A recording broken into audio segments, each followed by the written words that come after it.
અલ્પેશભાઈ, રૂપાલા સાહેબનું એક ક્ષત્રિય સમાજ દ્વારા એક નિવેદન આવ્યું છે, શું કહેશો? અને આ બ્રાહ્મણ સમાજમાંથી છે. મારો સીધી વાત એટલી જ છે કે રૂપાલાજી એક અભ્યાસુ વ્યક્તિ છે. શું રૂપાલાજીના મનની આ વાત છે યા પછી કોઈને કેવડાયેલી વાત છે? ભારતીય જનતા પાર્ટીનું હંમેશા એક કલ્ચર રહ્યું છે કે પહેલા કોઈ પણ સમાજ યા ધર્મને અપમાનિત કરવાનો અને પછી માફી માંગી લેવાની. અને રૂપાલાજી બાબતે જ્યારે હું વાત કરું તો ખૂબ જ અભ્યાસુ વ્યક્તિ છે, સૌ જાણે છે એવું, તો પછી આવું નિવેદન કેમ? ક્ષત્રિયોના બલિદાનો ભૂલી જાય એવું રૂપાલાજી કરી શકે? અને રૂપાલાજી કોને સવાલ કરે છે? જેણે પોતાના શાસનો પ્રજા માટે સોંપી દીધા. રૂપાલાજી તો અભ્યાસુ છે, ઇતિહાસના જાણકાર છે. શું એમને નથી ખબર કે સરદાર પટેલ અને રજવાડાઓ વચ્ચેના સંબંધ શું હતા?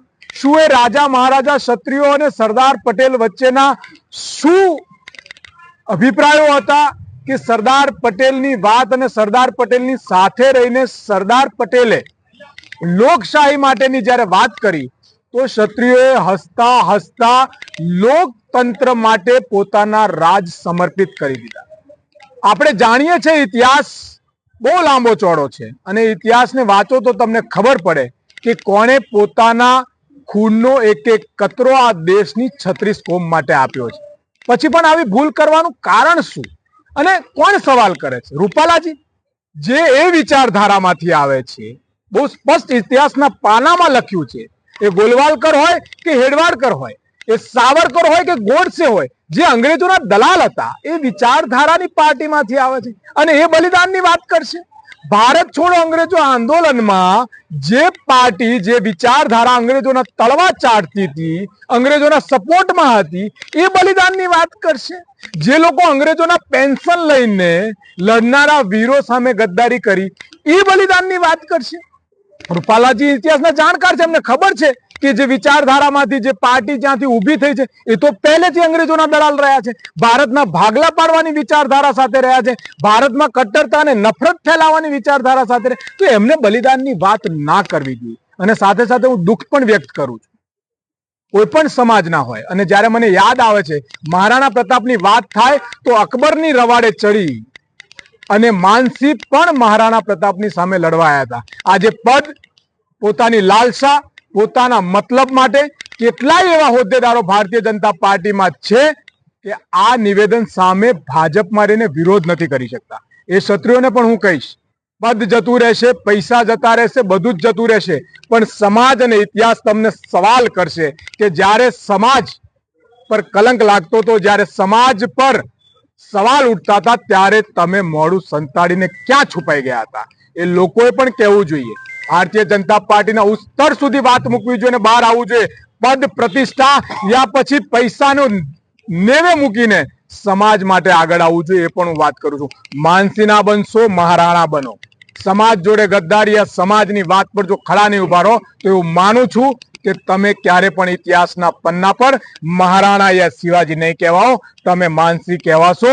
તમે એ જે વખતે અંગ્રેજોની સામે લડનારા લોકો હતા એ ક્ષત્રિયોના લિસ્ટમાં રહેવું છે યા પછી તમે એવા લોકોના લિસ્ટમાં રહેવું છે કે જે અંગ્રેજોની દલાલી કરતા હતા? એટલે રૂપાલાજીની આ ભૂલ જે છે એ હું માનું છું કે આ ભારતીય જનતા પાર્ટીએ જાણી જોઈને કરેલી ભૂલ છે. બાકી પગલા લેવા જોઈએ, એમને ના પાડવી જોઈએ. અને વાત થાય છે કે માફી માંગી લીધી, માફી માંગી લીધી. શું વારે વાર કોઈ પણ સમાજ અપમાન કરશે ને માફી માંગી લેશે તો ચાલી જશે? અને આ કોઈ નાની વાત નથી. તમે કોની વાત કરો છો? અરે જેને પોતાના અસ્તિત્વ માટે, સમાજના અસ્તિત્વ માટે, રાષ્ટ્રના અસ્તિત્વ માટે જોહર કર્યું ને, એ ઇતિહાસ વાંચવાની જરૂર છે. અરે જેને તલવારની એક નોચ પર બાળકને ખભે બાંધી અને જેને યુદ્ધ લડ્યું ને, એ બલિદાનને યાદ કરવાની જરૂર છે. અરે એક શબ્દને એક પલ વિચાર્યા વગર આ ભાવનગરના મહારાજાએ જ્યારે પોતાનું શાસન આ લોકશાહી માટે સોંપી દીધું ને, એ બલિદાનને યાદ કરવાની જરૂર છે. અલા, એક બે ના કારણે તમે આખા સમાજના બલિદાનને નેવે મૂકી દો, એ કેવી હલકી વિચારધારા હોઈ શકે? પણ હું આમાં વધારે કશું નહીં કહું, કારણ કે જે પક્ષમાંથી આવે છે, જે પાર્ટીમાંથી આવે છે, જે વિચારધારામાંથી આવે છે, એને બલિદાનની વાત કરવાનો હક છે ખરો લ્યા? જેને અંગ્રેજોના તળવા ચાટ્યા હોય, અંગ્રેજોના પૈસા લીધા હોય, અંગ્રેજોની બાતમી આપી હોય, એક બાજુ જ્યારે સેનાની ભરતી ચાલતી હતી, ઇતિહાસ ગવાહ છે, અને એ સમયે એક બાજુ લડવા માટેની જે ફોજ તૈયાર થતી હતી ને, તો એની સામે અંગ્રેજોને મદદ કરનારી આ જ વિચારધારાના લોકો હતા. એટલે આ રૂપાલાજી એ ગંભીર બાબત છે અને હું દરેક સમાજને કહીશ, એ ચાહે બ્રાહ્મણ સમાજ હોય, એ ચાહે દલિત સમાજ હોય, એ ચાહે પટેલ સમાજ હોય, એ ક્ષત્રિય સમાજ હોય, યા પછી કોઈ મુસ્લિમ હોય, શીખ હોય, ઈસાઈ હોય, આ દેશની આઝાદીમાં દરેક સમાજનું એક એક કતરાનું બલિદાન છુપાયેલું છે. જન ગદ્દારો માટે અગર કોઈ સમાજને નિશાન બનાવવામાં આવે તો એવા લોકોને જડબાતોડ જવાબ આપવો જોઈએ. લોકશાહીએ તાકાત આપી છે કે બીજી વાર બોલતા પહેલા એના મોઢામાં 100 વાર તાળા વાગવા જોઈએ. ક્યારે પણ સહી લેવામાં નહીં આવે, એમને જવાબ આપવામાં આવશે. ભારત માતા કી જય, વંદે માતરમ.